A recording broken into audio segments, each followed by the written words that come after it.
Hello students. So we are continuing with the same chapter, chapter number 7, living and non-living things.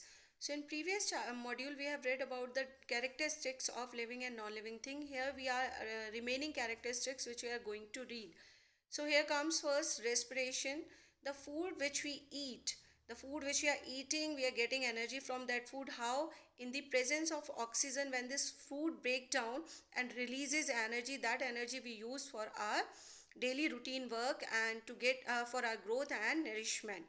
So this oxygen enters from the nose and reaches to the lungs, and from lungs the blood gives carbon dioxide to lungs and releases from the nose again carbon dioxide.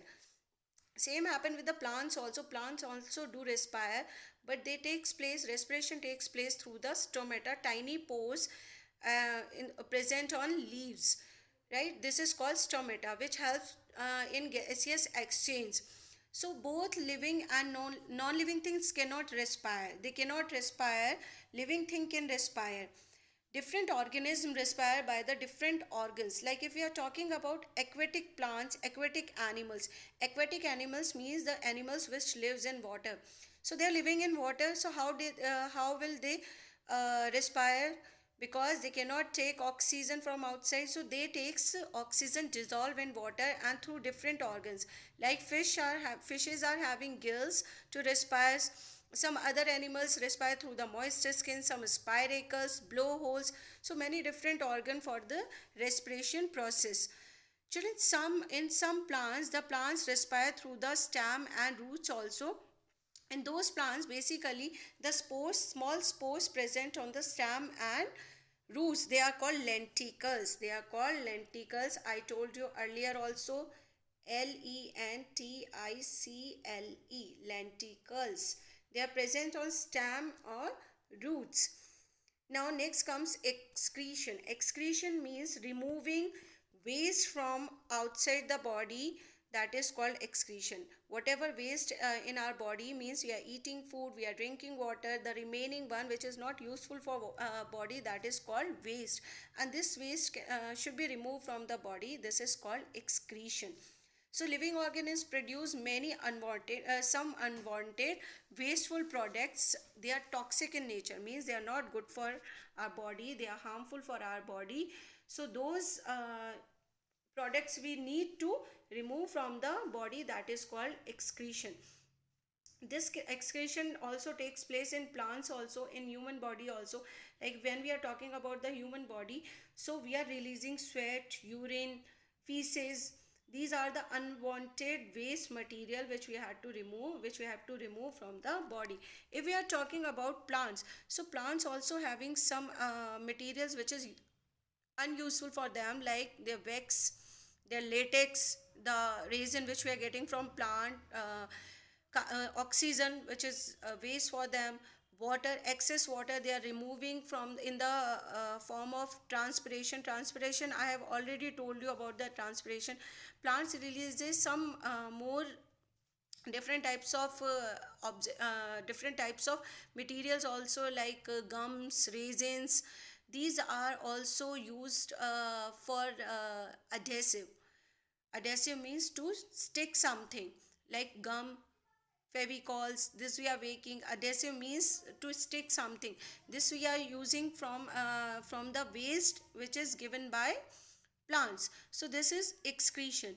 Next come reproduction. Reproduction means, children, the giving birth to their young ones, or giving birth or producing their own kind, that is called reproduction. All living organisms produce their new own kind, that is called reproduction. Most plants also reproduce through their seeds, and seeds are present in the fruits. So basically this process is called reproduction. Human give birth to babies, other animals also give birth to their young ones, like dog give birth to puppy, cat give birth to kittens, and some organisms reproduce by the eggs. They reproduce through eggs. They lay eggs and their young ones hatches from eggs. Most plant reproduce through seeds, means the seeds which we are growing, again they convert into, they turns into big plant and then tree. So they basically reproduce by the seeds. They produce seeds inside their fruits, and these seeds when sown in the soil produce new plant of same kind. This is also called reproduction. So a non-living thing cannot reproduce, they cannot perform this activity.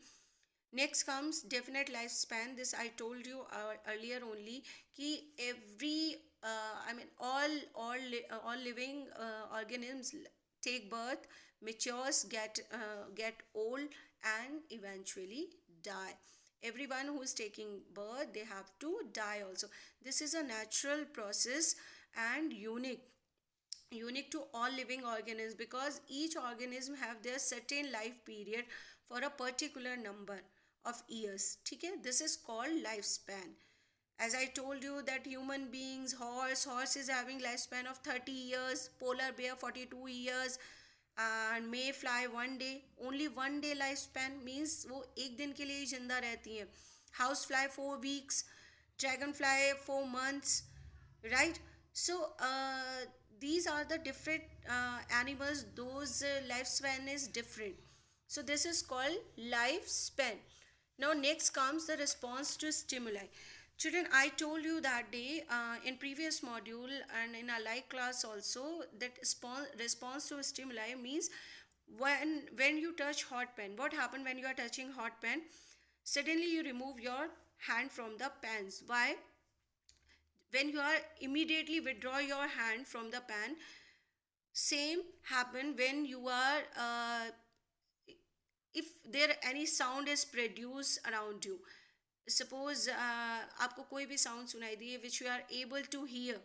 So anything that triggers a reaction in an organism, in maybe you and me, to give any response, that is called stimulus. Like something which is responsible to trigger us to give any response, means something is triggering us to give response, that is called stimulus.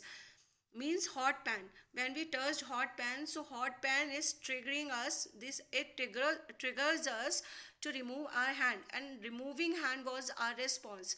So something, whatever it is, anything that triggers a reaction in an organism is called stimulus, and the reaction of the organism जो हमने reciprocal किया है, which reaction we have given them, is called response. So all living organisms respond to stimuli. हम हर stimuli को respond करते हैं.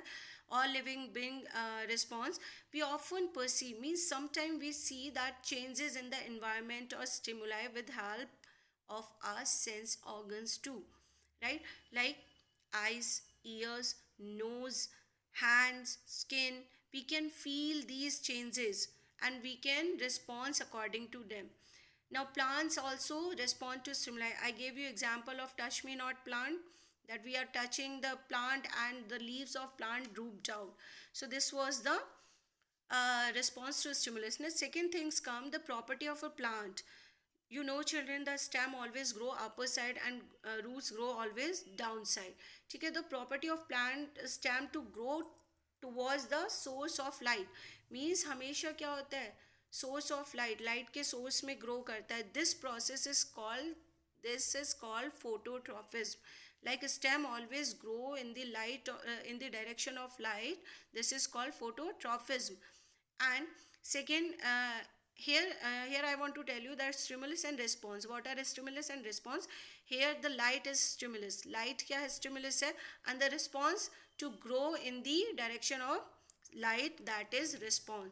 So this is stimulus to response to stimulus. Second, the roots of plant. We all know that roots always grow inside. ठीक है, roots are having tendency to grow inside in the direction of opposite of the stem and direction of the earth. This is called geotropism. This process is called geotropism. This property of root is called geotropism. Root also exhibit property geotropism positive, because they always grow towards the ground. Okay, gravity होती है ground में और gravity की तरफ ही वो grow कर रहा है. दिस इज कॉल्ड वो जियोट्रॉफिज्म. I hope everything is clear. With this response to stimuli, our chapter is complete. Now we have to do question answer. So do that. question answer, and then remaining will do in class. Thank you.